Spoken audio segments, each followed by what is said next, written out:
Aspen Comedy Festival, too. Please put your hands together. This is Troy Walker, everybody. Troy Walker!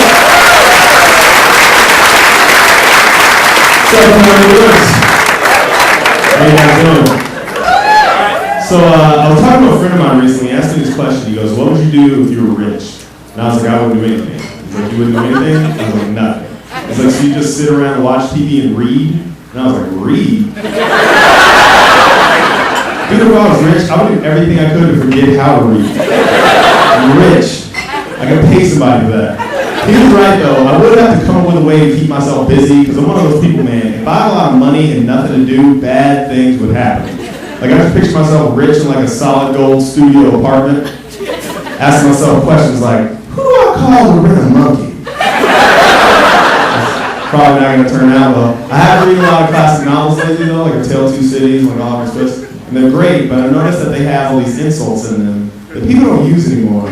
But I think they're worse than the insults people do use, you know? If somebody calls you like an asshole or a douchebag, like, yeah, whatever, fuck that guy, right? But if anybody ever called me a fucking ragamuffin,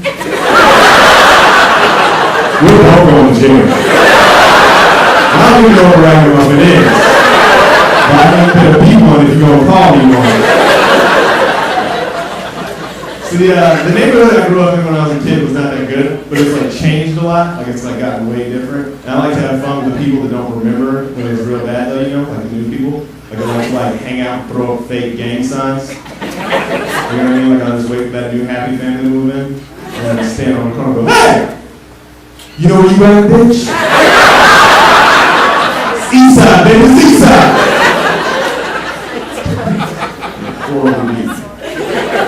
I recently realized that I have a new fear. It's the fear of koala bears. Koala bears. I'll tell you why.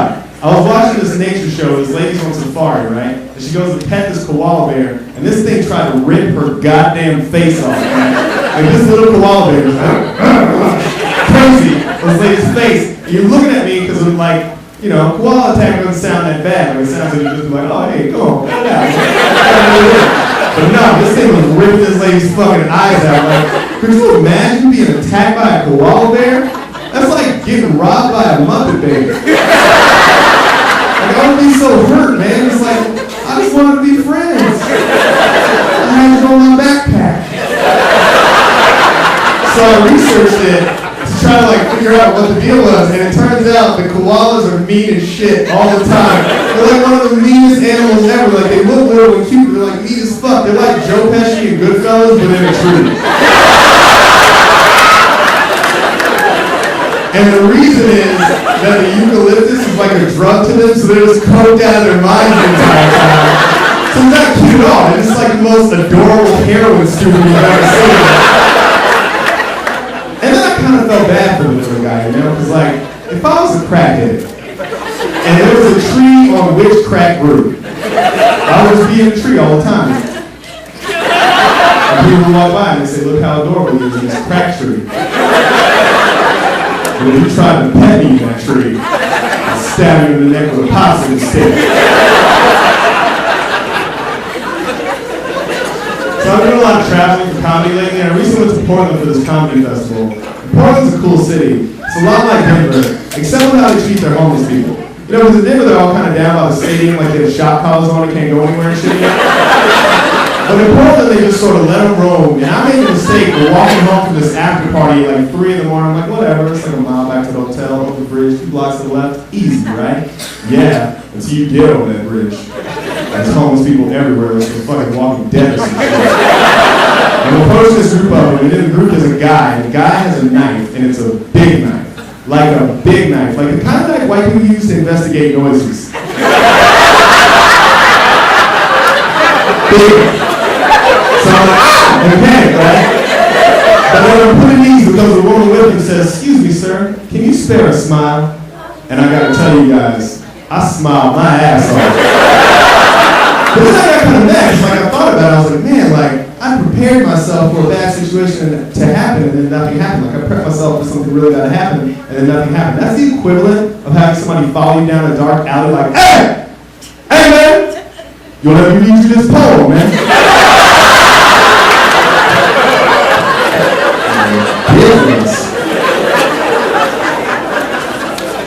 I recently realized that I can't take anybody seriously on a scooter. It's just that like scooter pose that like even though that's not the noise that it makes, it's like the noise that my brain puts on it when I see somebody in the scooter. I even met this girl one time, and she was like pretty cute. I was like, man, we should hang out sometime. She was like, yeah, I'd like that. She gave me her phone number, and then she got in a scooter. She was deleting that shit out, right? Because how do you hang out with somebody that you just watch struggle to put on a helmet, and then like ride off on a thing that looks like it runs on candy necklaces? Hang out with that person.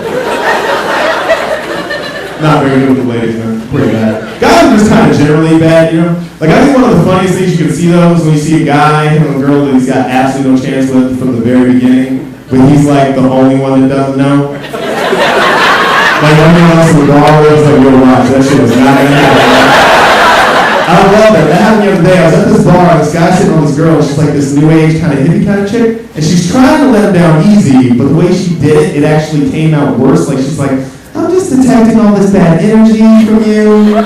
Like, your aura's kind of negative. I was like, damn, that's way worse than you're ugly. I was like, I'm turned on by your soul. You can't fix that with summer jam tickets.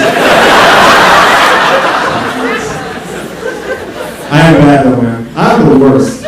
I'm the worst ever. Like, I don't think anybody has ever had less game than me on the face of the planet. Like, if I had a superpower, it would be being a platonic friend. And see, like, I'm on like some Jedi strikeout shit. It's like, this is not the dick you're looking for. I think like part of it looks just like really negative, like I always see the bad in this situation, you know? Give an example. Meet a bunch of my friends, hang out in front of this bar downtown, right? Someone goes, hey, we should go to this house party. And some people decide to go to the party, and some people decided not to go to the party. And it just so happened that the breakdown of people that decided to go to the party was 3 black dudes and 3 blonde chicks. And we get to the party, but it's not really a party, it's just more blonde girls. So it's like 8 blonde girls and 3 black guys, and one of my friends goes, our ancestors would be so proud of us. And I was like, what? Because I'm negative. I'm like, condo, plus blonde chicks, plus black guys, and then we're going to jail. We're going to jail. Plus it's Friday, we're not getting out till Monday, fuck! Negative. He actually said that shit too, I didn't have to make that up. It like actually came out of somebody's mouth. Like, don't get me wrong, like, I don't know what I think I'm Frederick Douglass for this shit. Especially because they weren't even hot, so we're really just in this like shitty Capitol Hill apartment with a bunch of average chicks. And this idiot thought it was the mountaintop. What I'm saying is that schools are failing our children.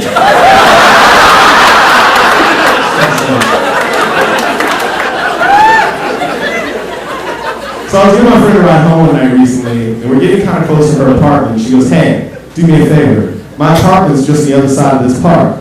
You can just let me out here, and I'll just walk through the park to my apartment.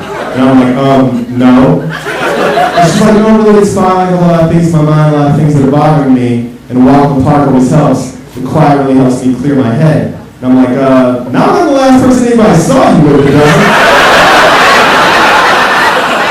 What am I supposed to say if something happens? Or what, I swear detective, she was alive and left her in the apartment? What am I talking about? Nobody's gonna believe that. If I heard myself say that, my next thought would be, maybe I did kill her. I don't remember killing anybody. But I should probably stop talking. So I'm like, tell her I'm not gonna leave her in this park. And here's what she said. She goes, it's really sweet that you're worried about me, but I don't need you to take care of me. I go for walks all the time. I feel like taking a walk. You might as well just let me out here, because if you take me all the way home, I'm just going to go for a walk after you drop me off. I'm like, here's how this is going to go down. I'm going to take you home. I'm going to watch you walk in your front door. You're going to wait 25 minutes for me to get home. At which point, we will both call a neutral party and let them know that you got home alive. After that, you go to be murdered. I don't give a shit. It's not about you, it's about me. Let you out in the park. I'll kill you in the car.